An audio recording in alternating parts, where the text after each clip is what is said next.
जय श्री हरि विष्णु। मित्रों, आप सभी का आज की इस पावन कथा में स्वागत है।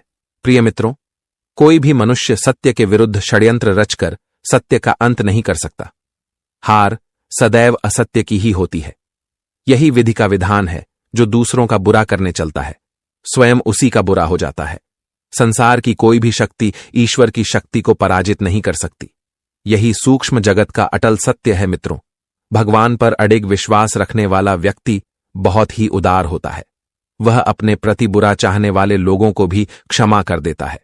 आज की यह कथा सत्य की विजय को, अहंकार के नाश को और भक्ति की शक्ति को दर्शाती है।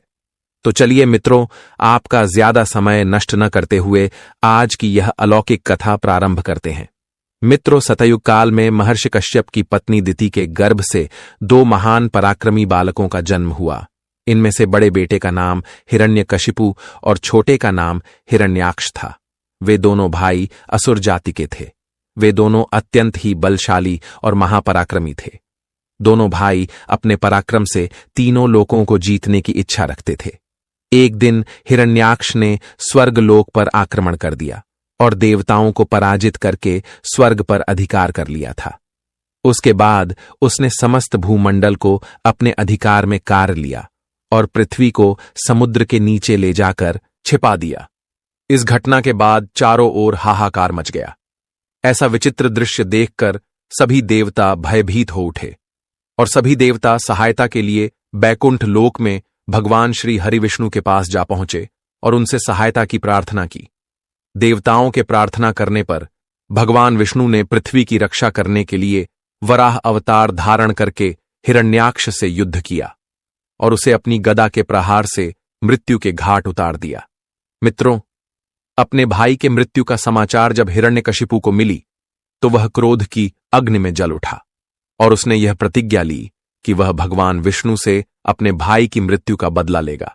अपनी प्रतिज्ञा को पूरा करने के लिए हिरण्यकशिपु मंदराचल पर्वत पर चला गया और हजारों वर्षों तक एक पैर पर खड़े होकर कठोर तपस्या की तपस्या करते करते उसका शरीर अस्थिपंजर के समान हो गया। किंतु उसकी तपस्या इतनी प्रचंड थी कि उसके शरीर से निकलने वाली ऊर्जा से तीनों लोकों में उथल पुथल मच गई।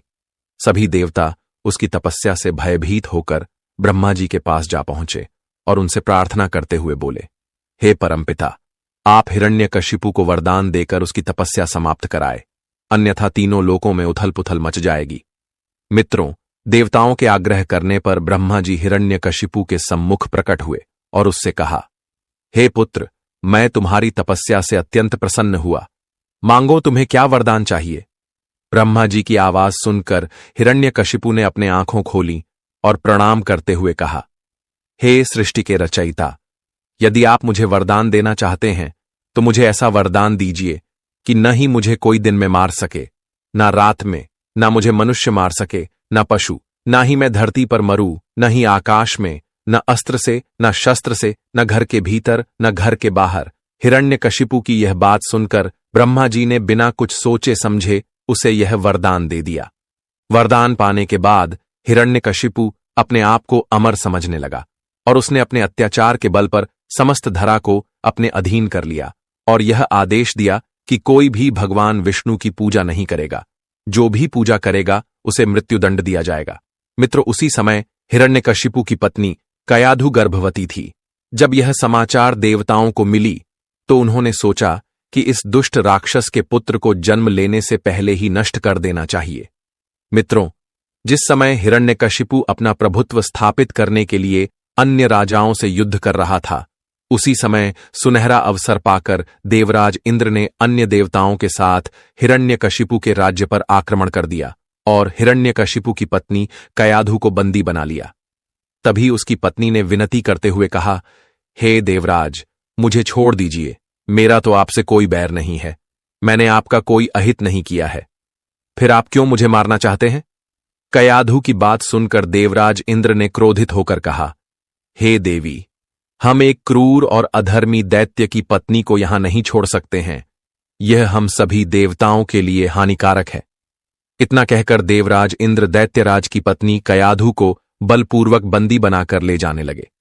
उसी समय देवर्षि नारद जी वहां प्रकट हो गए और देवराज इंद्र को रोकते हुए बोले, हे देवराज, आप देवी कयाधु को कहां ले जा रहे हो? तब देवराज इंद्र ने कहा, हे देवर्षि नारद, कृपया आप मेरे मार्ग से दूर हो जाएं। आप हमारे बीच व्यर्थ में अवरोधक बन रहे हैं। आप नहीं जानते कि इसके गर्भ में हिरण्यकशिपु का अंश है।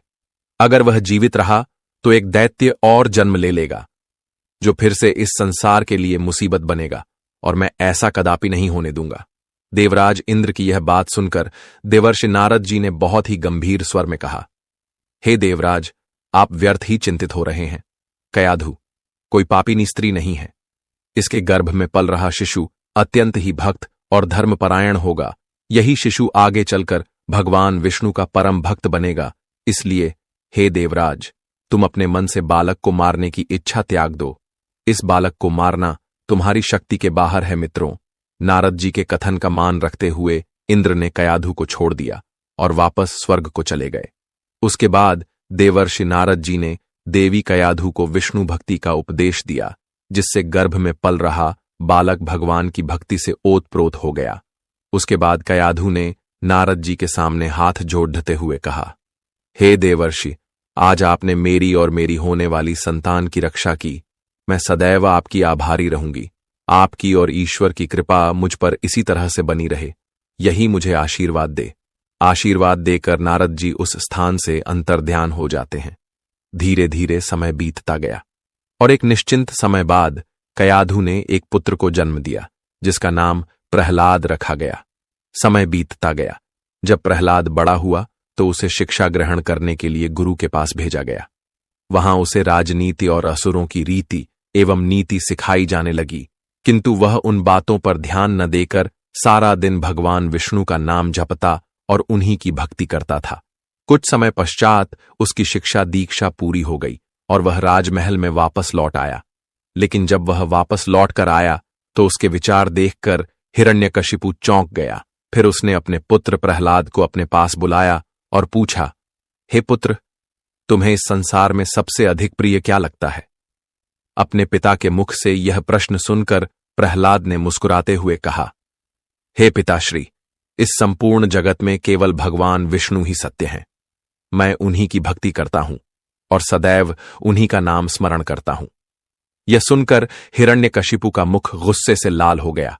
उसकी आंखों में क्रोध की ज्वाला जल उठी और उसने जोर से चिल्लाते हुए कहा, अरे तुच्छ बालक, तू मेरा पुत्र होकर भी मेरे शत्रु विष्णु का नाम लेता है। मित्रों, प्रहलाद अपने पिता की इन बातों से तनिक भी विचलित नहीं हुआ और उसने दृढ़ता से जवाब देते हुए कहा, पिताश्री, सच्चे भगवान श्री हरि ही हैं और उनकी भक्ति से ही मनुष्य के जीवन का कल्याण संभव है। अपने ही पुत्र के मुख से अपनी ऐसी अवहेलना सुनकर हिरण्यकशिपु ने सैनिकों को आदेश दिया कि इसे इसी क्षण ले जाकर मार डालो। यदि यह जीवित रहेगा तो समस्त असुरों के लिए काल बन जाएगा। अब इसे जीने का कोई अधिकार नहीं है, क्योंकि यह शत्रु प्रेमी है। मित्रों, हिरण्यकशिपु के आदेशानुसार सैनिकों ने प्रहलाद को बंदी बना लिया और उसे एक पहाड़ पर ले जाकर वहां से नीचे फेंक दिया। लेकिन भगवान विष्णु की कृपा से वह हवा में ही तैर गया और धीरे धीरे भूमि पर आ गया। यह देखकर वहां उपस्थित सैनिक आश्चर्यचकित रह गए कि बिना किसी सुरक्षा के गिरने के बावजूद प्रहलाद पूरी तरह से सुरक्षित है। फिर अगले दिन सैनिकों ने प्रहलाद को विषैले सर्पों के बीच में पकड़कर डाल दिया, लेकिन किसी भी सर्प ने प्रहलाद को नहीं काटा। यह देखकर सैनिकों को क्रोध आ गया और उन्होंने प्रहलाद को पकड़कर एक पागल हाथी के सामने ले जाकर छोड़ दिया ताकि वह उसे मार डाले। लेकिन भगवान विष्णु की कृपा से उस पागल हाथी ने अपनी सूंड से प्रहलाद को सम्मानपूर्वक उठाकर दूसरी जगह बैठा दिया। यह सब दृश्य देखकर उसकी माता कयाधु आश्चर्यचकित हो गई और वह हाथ जोड़कर भगवान विष्णु का आभार प्रकट करने लगी। मित्रों, फिर एक दिन सैनिकों ने प्रहलाद के हाथ पैर बांधकर समुद्र में फेंक दिया गया ताकि वह डूब कर मर जाए। लेकिन समुद्र ने भी भगवान विष्णु की कृपा से प्रहलाद को अपने ऊपर तैराकर किनारे तक पहुंचा दिया। मित्रों, जितनी बार प्रहलाद सुरक्षित बच जाता, हिरण्यकशिपु का क्रोध और अधिक बढ़ जाता था। इस तरह भक्त प्रहलाद को मारने के सब प्रकार के प्रयास विफल हो चुके थे। फिर एक दिन की बात है, हिरण्यकशिपु इसी चिंता में डूबा हुआ था कि वह प्रहलाद का वध किस प्रकार से करे ताकि उसकी मृत्यु हो सके। उसी समय हिरण्यकशिपु की बहन होलिका वहां पर आई और अपने भाई को चिंतित देखकर उसने कहा, भैया, मैं इतने महान बलशाली राजा को इस तरह चिंता में डूबा नहीं देख सकती। आपको आपकी सभी चिंताओं से मुक्ति दिलाने के लिए मैं आपके पास एक प्रस्ताव लेकर आई हूं। अपनी बहन होलिका की यह बात सुनकर हिरण्यकशिपु आश्चर्य से बोला, बहन, मेरी सबसे बड़ी चिंता तो यह विष्णु भक्त प्रहलाद है, जो मेरा ही अंश होने के बावजूद उस पापी विष्णु का नाम जाप करता है। मुझे तो सिर्फ उसे मृत्यु दंड देना है, उसके बाद मेरी सारी चिंताएं दूर हो जाएंगी। यह बात सुनकर होलिका ने जोर से हंसते हुए कहा, भैया, तुम चिंता मत करो, मेरे पास एक योजना है जिसके द्वारा आप प्रहलाद को मार सकते हो। आप तो जानते हैं कि मुझे भगवान ब्रह्मा से वरदान प्राप्त है कि अग्नि मेरा कुछ नहीं बिगाड़ सकती। यदि मैं प्रहलाद को अपनी गोद में बिठाकर अग्नि में बैठूंगी तो वह जलकर भस्म हो जाएगा और मैं बच जाऊंगी। इस प्रकार से आपके मार्ग का शत्रु भी नष्ट हो जाएगा। मित्रों, होलिका का यह प्रस्ताव हिरण्यकशिपु को बहुत पसंद आया और उसने प्रसन्नतापूर्वक होलिका से कहा, बहन, यह योजना बहुत ही उत्तम है। तुम शीघ्र ही इस योजना पर अमल करो। मैं सैनिकों को आदेश देता हूं कि वह एक विशाल अग्निकुंड तैयार करे। फिर दैत्यराज हिरण्यकशिपु ने अपने सैनिकों को आदेश देकर एक विशालकाय अग्निकुंड तैयार कराया। उसके किनारे किनारे सैनिकों का कठोर पहला लगा दिया ताकि प्रहलाद उठकर भाग न सके। जब अग्निकुंड तैयार हो गया, उसके बाद होलिका भक्त प्रहलाद को अपनी गोद में लेकर उसी अग्निकुंड में बैठ गई। इसके पश्चात हिरण्यकशिपु की आज्ञा अनुसार उस अग्निकुंड में आग लगा दी गई।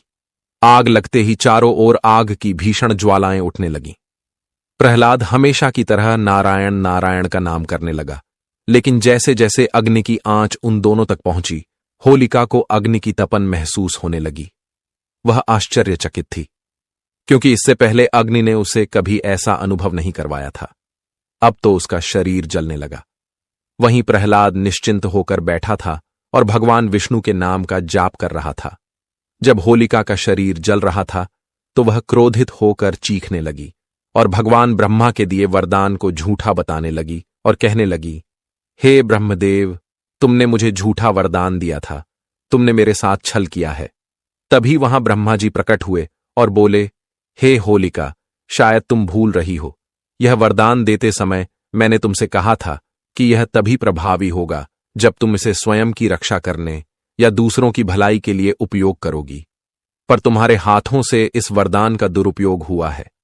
तुमने इस वरदान के द्वारा निर्दोष बालक को मारने का दुस्साहस किया है, इसलिए तुम्हें अपनी करनी का फल प्राप्त हुआ है। यह कहकर भगवान ब्रह्मा जी अंतर्ध्यान हो गए। वह अग्नि बहुत विशाल थी और होलिका चाहकर भी उस अग्नि से नहीं निकल सकती थी। उधर प्रहलाद की रक्षा तो स्वयं नारायण कर रहे थे, इसलिए उसे कुछ नहीं हुआ। बाहर खड़े सभी सैनिक और दैत्यराज हिरण्यकशिपु होलिका की चीख सुन रहे थे, पर कोई होलिका को नहीं बचा सका। देखते ही देखते होलिका का शरीर उसी अग्नि में जलकर भस्म हो गया, जबकि भक्त प्रहलाद सकुशल बाहर आ गया।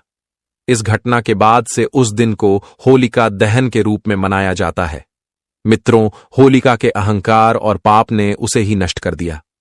होलिका के जलकर भस्म होने के बाद भी हिरण्यकशिपु का क्रोध शांत नहीं हुआ। उसने प्रहलाद से कहा, अगर तेरा भगवान हर जगह है तो क्या वह इस खंभे में भी है? तभी प्रहलाद ने कहा, हां पिताश्री, भगवान हर जगह हैं। यह सुनकर हिरण्यकशिपु को क्रोध आ गया और उसने खंभे पर जोर से प्रहार किया। तभी खंभे से एक भयानक गर्जना हुई और भगवान विष्णु जी नरसिंह रूप में प्रकट हो गए। उन्होंने हिरण्यकशिपु को पकड़कर गोधूलि वेला में दहलीज पर अपने नाखूनों से गोद में रखकर मृत्यु के घाट उतार दिया। मित्रों, उसी समय अहंकार और अधर्म का अंत हो गया, सत्य और भक्ति की विजय हुई। इस घटना की स्मृति में हर वर्ष फाल्गुन पूर्णिमा को होलिका दहन किया जाता है। यह बुराई पर अच्छाई की जीत का प्रतीक है। अगले दिन रंगों की होली मनाई जाती है, जो प्रेम, सौहार्द और भाईचारे का संदेश देती है। यह त्योहार हमें यह सिखाता है कि सत्य और भक्ति की हमेशा विजय होती है और अंत में बुराई का अंत होता है। प्रिय मित्रों, इस प्रकार से आज की यह कथा समाप्त हुई। आशा करते हैं आपको यह कथा पसंद आई होगी। एक बार मित्रों, सच्ची श्रद्धा से जय श्री हरि विष्णु, जय भोलेनाथ अवश्य लिखे। वीडियो देखने के लिए आप सभी का बहुत बहुत धन्यवाद।